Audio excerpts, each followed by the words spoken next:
What is going on, YouTube family? My name is Matt Fairclough. My company is called the Derosa Group. We are on the way to North Carolina to look at an apartment building deal. Now, as you can see, I'm wearing a mask. We're in the middle of COVID right now, but as I tell all real estate investors, and I've learned over my 15 years of experience in real estate, you got to do whatever it takes to get good deals, and when an opportunity shows up, you do what you got to do. So we are driving to North Carolina right now with my team, Justin Fraser, Hervé Francois. We're on our way to North Carolina to go look at a deal, and we are at best and final round on a north of 300 unit apartment complex in North Carolina. And I wanted to document the entire process of going down and look at the deal, evaluating the deal for you guys to watch and learn from. What's up, everybody?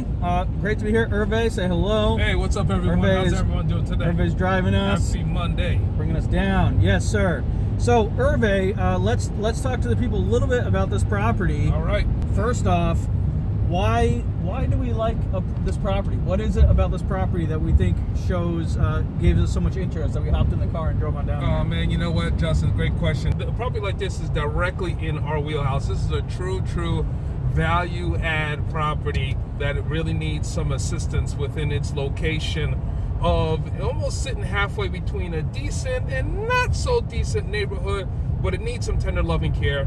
Seems like it's definitely been mismanaged and really hasn't been tended to. A little background behind the property specifically, again, like Matt mentioned, this is a over 300 unit property in North Carolina.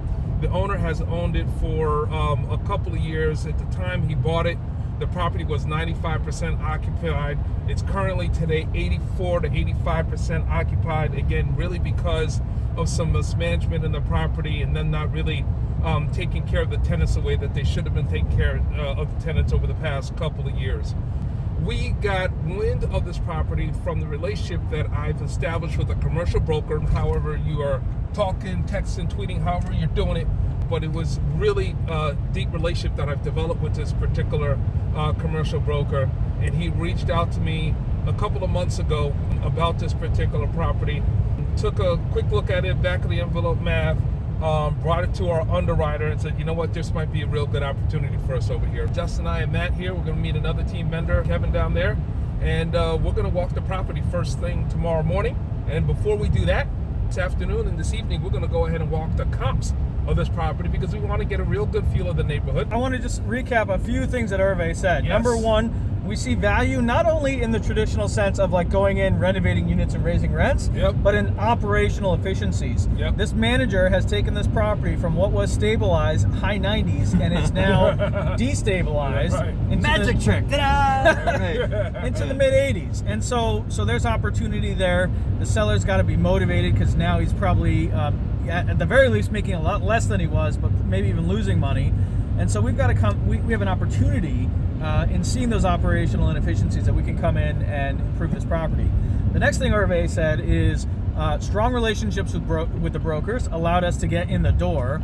The next thing Hervé said is as soon as we heard feedback that our initial offer made it to the next round, we hopped in the car. Right, Saturday. Hervé said we found out on Friday. We had a call on Saturday.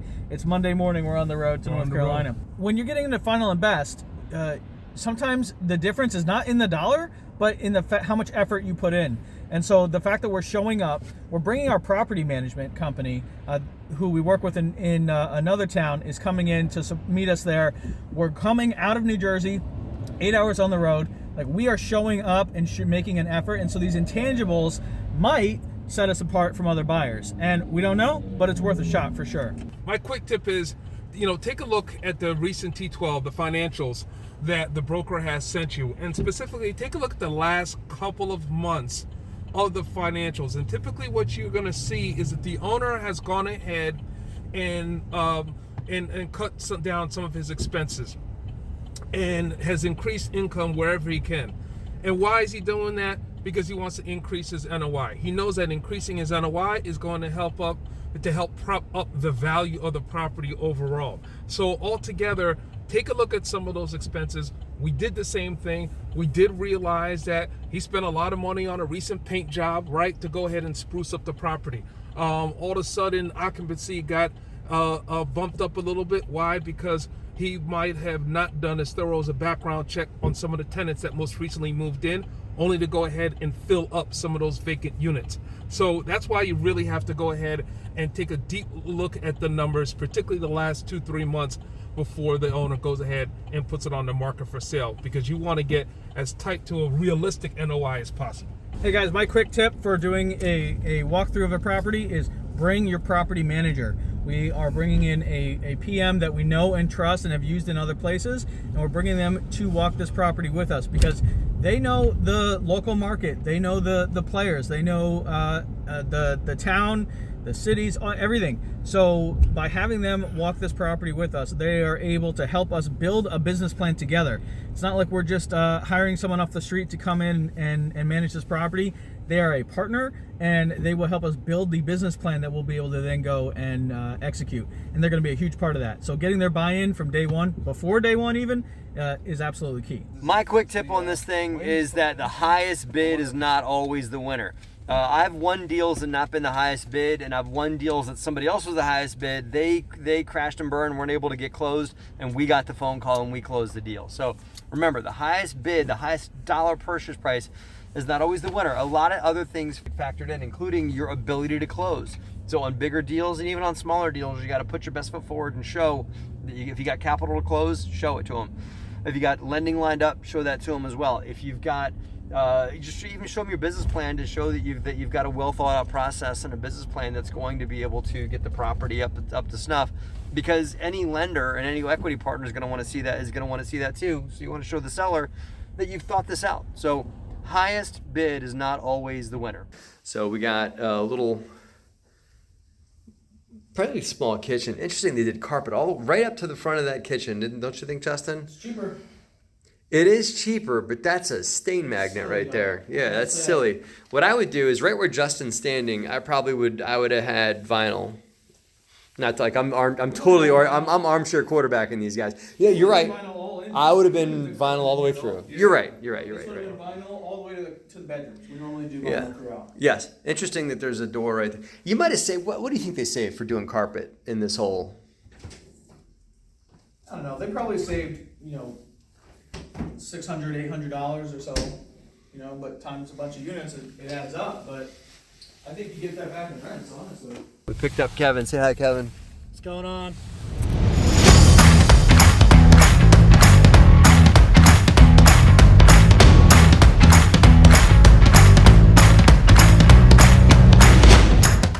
Yeah, so first thing we look for is really just an easy drive around the property. What do we see? This is a perfect example. This was not planned, by the way. This guy's got junk in the back of his trunk, and so True story. But I'm more interested in the fact that there's flat tires, right? He's got at least 2 flat tires that I can see. So this car has not left in a long time. But that abandoned complex right there, that's not part of this sale, but it is an eyesore. And so for me, my quick tip I got is you look for things that you can't change, right? I mean, now we could try and buy that abandoned complex and do something with it. That's going to be a heavy lift. If we don't do anything about it, then that's just going to have to be something that's going to have to just sit there, and people are going to have to always question it and say, why is there an abandoned complex on that hill? So obviously there's some graffiti on the brick. Easy to deal with. Absolutely. That's easy stuff. We love that because that's stuff that might scare off like a buyer that, maybe isn't as prepared to handle this kind of stuff.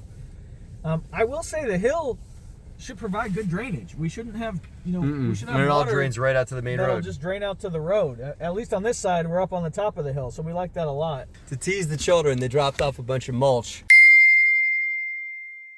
and left it next to the playground saying, hey, any day now, why don't you come spread this mulch for us, kids? So I don't even know if our insurance would let us have that out here because it's not rated for commercial or for apartments. That's like something you'd buy and put up in your backyard. We've got resources to do much better than that. Absolutely. I mean, this looks like somebody made that on the weekend. We could put a monster play complex down there. Field, playground, dog park up front, I think would be how you would do it. Yeah.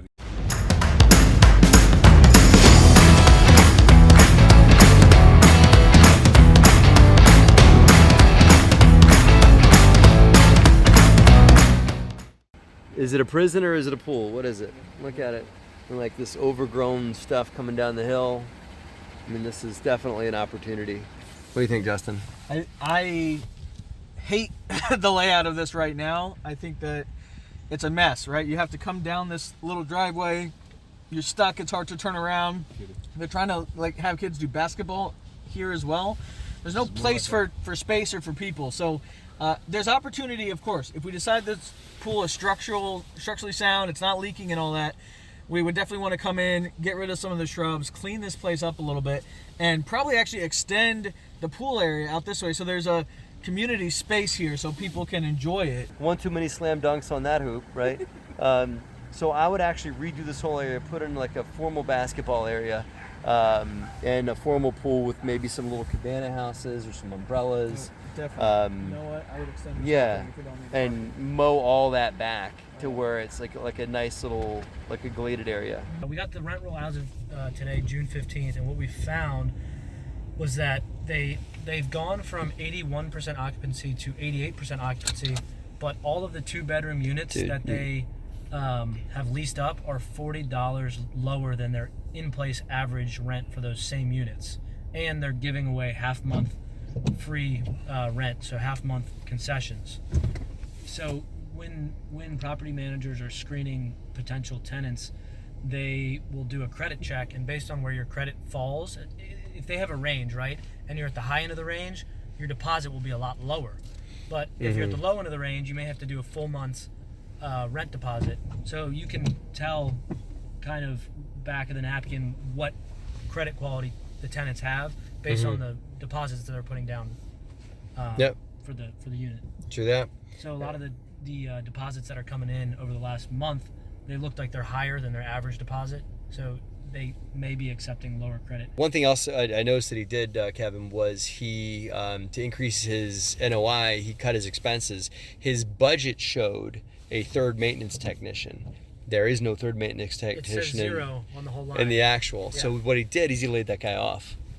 He had a maintenance tech in the budget, but he laid that guy off to save himself $3,000 or $4,000 a month in NOI to make the property perform that much better for these months. That's a good point, and there's definitely not a shortage of maintenance to be done. I'm actually concerned about a lot of the air conditioners here. We see some that have exposed wires out the back, some new ones, a lot of ones that look like they're pretty old, and it's a cool day, so it's hard to, because normally you'd be able to hear them running, but I think that probably today a lot of tenants don't need them running, but you can see the wires coming out the back, and I'd be concerned that most of the vacants, look, you can see some wires. I'd be concerned most of the vacants are have ACs that need to be replaced. So it looks like the units are 3 windows, but we actually saw one down there, and now this one here that's got board ups on the windows.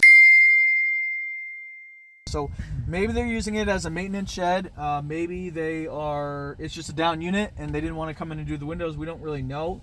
Either way, even if they're using it for storage, it does not look very good. So we're going to need to figure out what's going on. Either way, it's doors. a bad look, or they've got what they call down units, which are apartments they're counting in their unit count, but are actually out of service, and you've got to do a heavy lift to get them back on. You can tell by the door that it's not the same kind of door that the other units have. You can see upstairs, number 22. It's not the same door as it is down here. Yeah. And there's a padlock on it. So my guess is they're using that as maintenance shed. Some of these tenants really care about this place, and you can tell this because they're growing a garden. And that means that people are treating a place like home. That's home for them.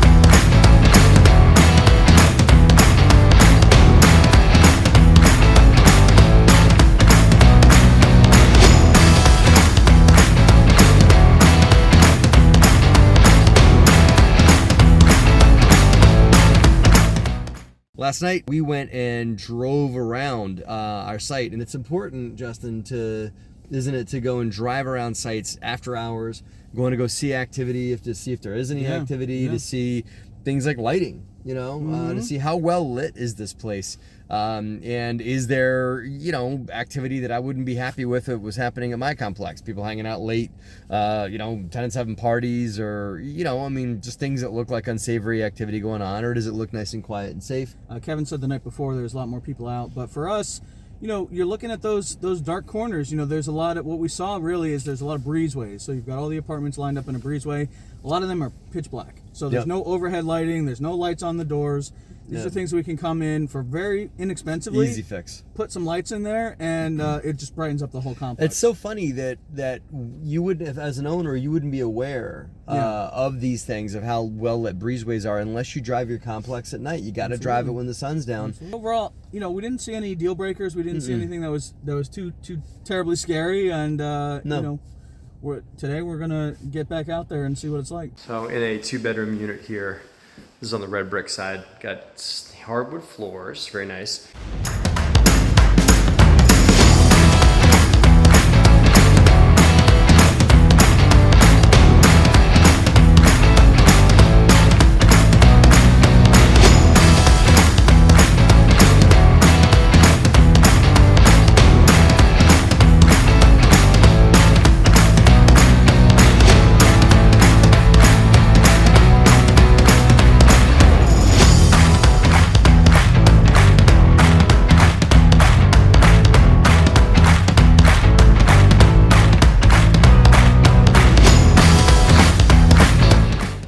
Hervé, open that fridge door for me. Yeah, right. I mean, But I really want to show off the sort of back alley. There's a lot of these little alleys behind a lot of these buildings. This is land that's for sale between the two.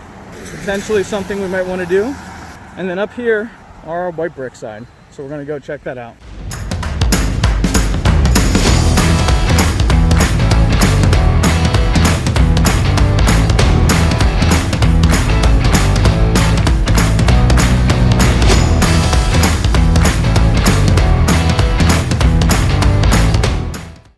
We'll be able to come in, somewhere in the, 72, 73, 74% of cost range. That seems to be what, of total cost. Okay. So 18 plus 4, and that's, a lot of that's based on other, similar vintage, similar quality, multifamily bridge deals that I'm in the market with at the moment. I think pricing is going to be LIBOR plus, 5.25, so, maybe 5.40, so we're going to be somewhere in that low to mid 5s coupon range. Okay, so a few things. They're at 90% occupancy now.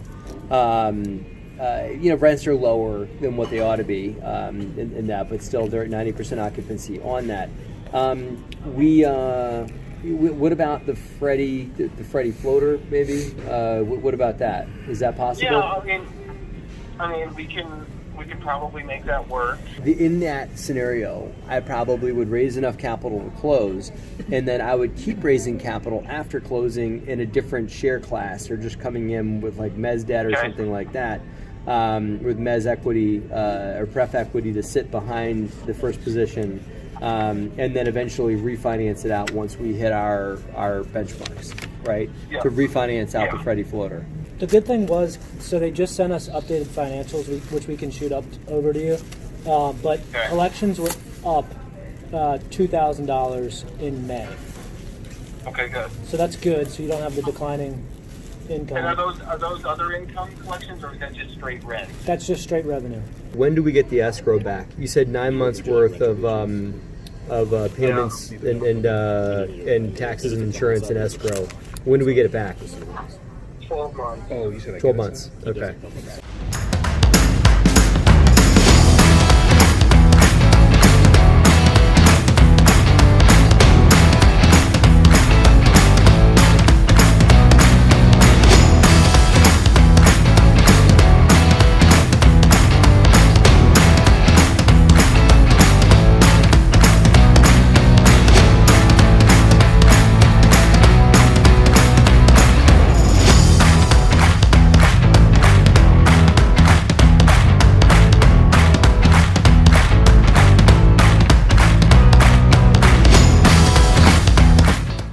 So guys, we just toured it. What do you think? Good tour, right? Yeah, Awesome. Incredible. One thing that came up for me is I'm so grateful that we brought our property manager that we like and trust. So just a tip is whenever you tour a property, if you can, bring a property manager with you, because they will point out things that you might not have thought of. And they're going to be the ones that we hand this project over to. They bridge the gap between the spreadsheet that we put together at home and the in-person physical asset. The broker's listing didn't tell us what the flooring was in these units. You guys didn't know about that either? What's No. that? The hardwood? No, we didn't know. Amazing. About the So we hardwood. walk in the units. Big surprise. We walk in these apartments, and there is not a drop of carpet anywhere. And carpet's my least favorite floor covering. I know that. I've heard that. So there's no carpet anywhere, right? It's all hardwood floors, original hardwood floors, which you can sand. Love it. That is also my favorite floor covering. And then ceramic tile, and nice, just clean, white, nicely grouted ceramic tile, and that is everywhere, right? That's probably my biggest surprise. What do you think? Yeah, I mean, shocking, really. And They knocked down our interior renovation budget. That's a big plus.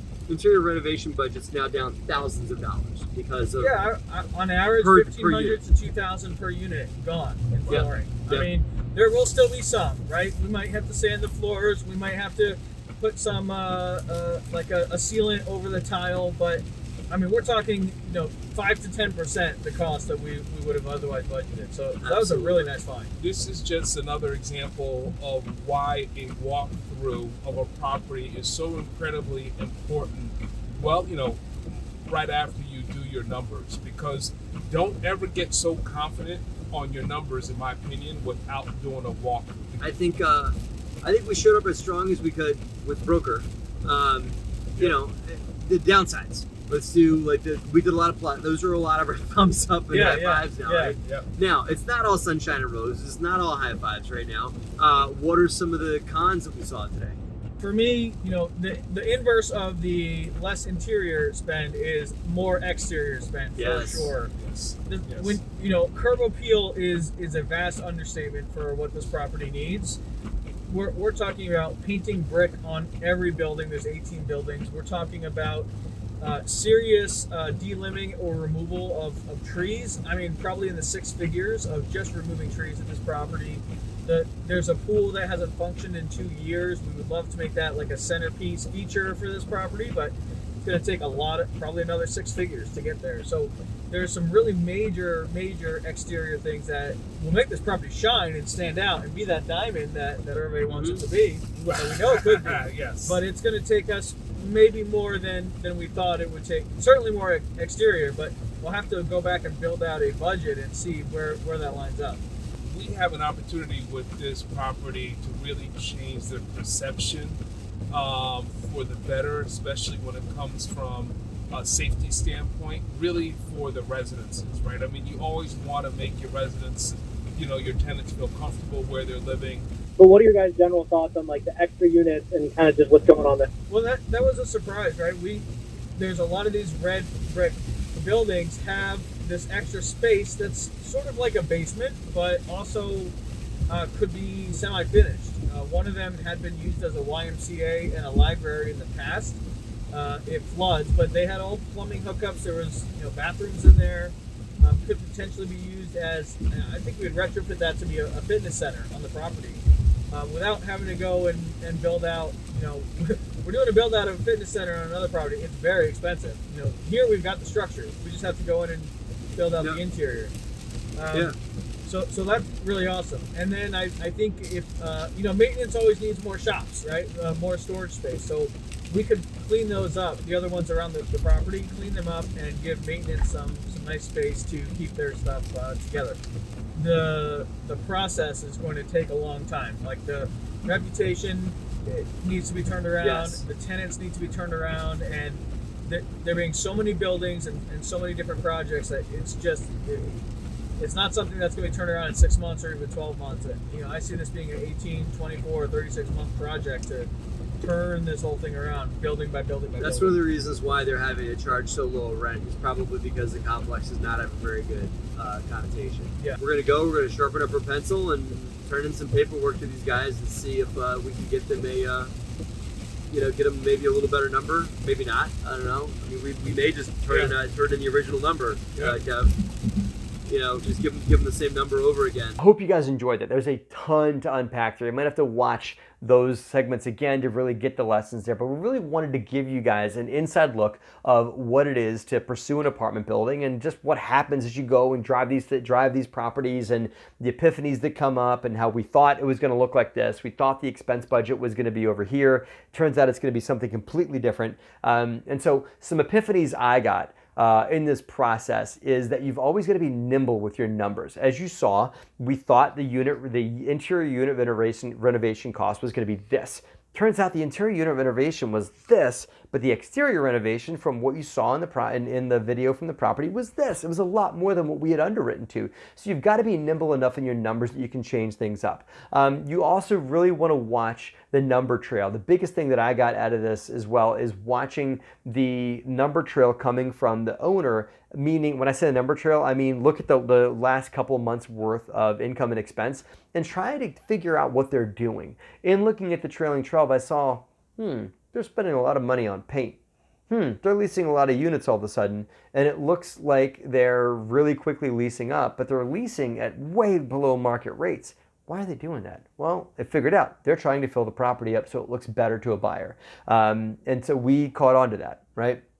And we evaluated our bid accordingly. So those are 2 tips. There's a ton more in the video. And we've got a lot more coming because we've got super exciting news. We got the deal, right? We got this project, and I'm super excited to announce that to you guys that we'll be putting out more here and more in our Derosa Insiders program, which you guys can join by just texting the word Derosa to 66866 and joining us on Insiders, because there's going to be a ton of opportunities, maybe even to come join us at the site face-to-face and come walk it with us so you guys can really learn. Because you can do theoretical-based learning, which is my book, Raising Private Capital, teaches you that. But you also need to do hands-on experience and watching things unfold and being a part of the process and bearing witness to the process hands-on and watching not theoretical stuff, but real application-based stuff. And Derosa Insiders gives that. So text Derosa to 66866 so you can join us there. We're super excited about this deal, and it is a game changer for us as the Derosa Group. I'm not ashamed to tell you guys that. It's a phenomenal project for us,